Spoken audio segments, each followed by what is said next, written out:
Почти 139 миллионов получит Северная Осетия в ближайшее время из федерального бюджета. Об этом сегодня говорили на заседании республиканского правительства. Деньги направят на устранение очередей в детские сады. Сумму распределят на 5 самых проблемных муниципалитетов – Владикавказ, Правобережный, Пригородный, Моздокский и Алагирский районы. Всего появится около 1200 новых мест в дошкольных учреждениях. Кроме того, откроют первый в республике детский сад компенсирующего типа. В нем к школе будут готовить детей, нуждающихся в ранней медицинской и психологической диагностике. Им будет оказана помощь логопеда, дефектолога и других профильных специалистов. В здании уже заканчивается капитальный ремонт. По последним подсчетам, сейчас в очереди около 2500 детей. Ликвидировать ее полностью на эти 139 миллионов не получится. И республике, и районам придется искать свои дополнительные резервы. До 1 января работы должны быть завершены.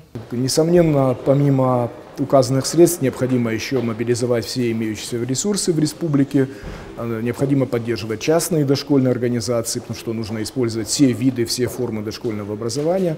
И, конечно же, одними вливаниями из государственного бюджета не решить проблему очередности. К сожалению, проблема накапливалась не один год, а, пожалуй, можно сказать, десятилетия. Конечно же, за один год ликвидировать этот пробел будет очень трудно, но указ президента нужно выполнять, поэтому органам местного самоуправления необходимо принимать еще дополнительные меры по ликвидации очередности. Часть суммы республика уже получила, второй транш сейчас на подписании. Сегодня же Кабинет министров одобрил изменения в списке тех, кто получит сертификаты на жилье по госпрограмме. В перечень добавили 12 ветеранов Великой Отечественной войны. Кроме того, принято решение о том, что КБСП и станцию скорой помощи объединять не будут, а больница в Нузале продолжит работать в штатном режиме. Яна Гайгиева, Заур Цеов, Осетия ТВ.